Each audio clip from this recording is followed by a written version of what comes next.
വേദപുസ്തകത്തിന്റെ നടുവിലാണ് കർത്താവിന്റെ സ്ഥാനം. ഇതിലേക്ക് വന്ന ചരിത്രത്തിന്റെ നടുവിലാണ് നമ്മുടെ കർത്താവിന്റെ സ്ഥാനം. കർത്താവിനെ വിശ്വസിക്കുന്നവരും വിശ്വസിക്കാത്തവരും ആര് തന്നെ ആയിക്കോട്ടെ, എത്ര വലിയ എത്തിസ്റ്റ് ആയിക്കോട്ടെ, ദൈവമല്ലെന്ന് പറയുന്നവനായിക്കോട്ടെ, അവൻ ഒരു ലെറ്റർ എഴുതിയാൽ, ഒരു ഇമെയിൽ അയച്ചാൽ, ഇന്നത്തെ ഡേറ്റ് അവൻ വെക്കുന്നുണ്ടെങ്കിൽ നമുക്കറിയാം ചരിത്രത്തെ AD എന്നും BC എന്നും പറഞ്ഞ് രണ്ടായി ചരിത്രത്തെ വിഭാഗിച്ച ചരിത്ര പുരുഷനാണ് നമ്മുടെ കർത്താവായ യേശുക്രിസ്തു. അവൻ ചരിത്രത്തിന്റെ നടുവിലൂടെ വിരാജിക്കുന്നവനാണ്. ഹല്ലേലൂയ.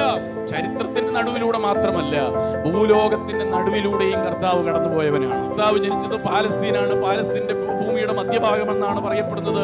അതിലും തന്നെ 2 കള്ളന്മാരുടെ നടുവിലാണ് അവൻ ക്രൂശിക്കപ്പെട്ടത്. ക്രൂശിൽ ആകാശത്തിനും ഭൂമിയിലും നടുവിലാണ് അവൻ ക്രൂശിക്കപ്പെട്ടത്. എവിടെയും നമ്മുടെ കർത്താവിന്റെ സ്ഥാനം നടുവിലാണ്. ഇന്ന് പകൽ നമുക്ക് പറയാനുള്ളത്, അവനൊപ്പം പറയാൻ ഒരാളില്ല, അവനെ പോലെ ആരാധ്യനാരുമില്ല.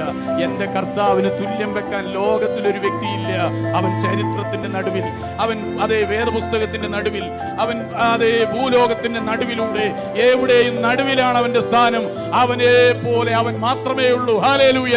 ദൈവമക്കളെ, ഞാൻ നിങ്ങളോട് ഒരു കാര്യം പറയാം. ഇന്ന് പകൽ നിങ്ങൾ പ്രശ്നങ്ങളുടെ നടുവിലാണോ, പ്രതിസന്ധികളുടെ നടുവിലാണോ, വിഷയങ്ങളുടെ നടുവിലാണോ, കുടുംബത്തിന് നടുവിലേക്ക്, ജീവിതത്തിന് നടുവിലേക്ക്, പ്രശ്നങ്ങളുടെ നടുവിലേക്ക് യേശുവിനെ ക്ഷണിക്ക്. യേശു നടുവിലുണ്ടെങ്കിൽ ഏത് പ്രശ്നത്തിനും പരിഹാരമുണ്ട്. യേശു നടുവിലുണ്ടെങ്കിൽ ഏത് വിഷയത്തിനും ഉത്തരമുണ്ട്. ഹല്ലേലൂയ.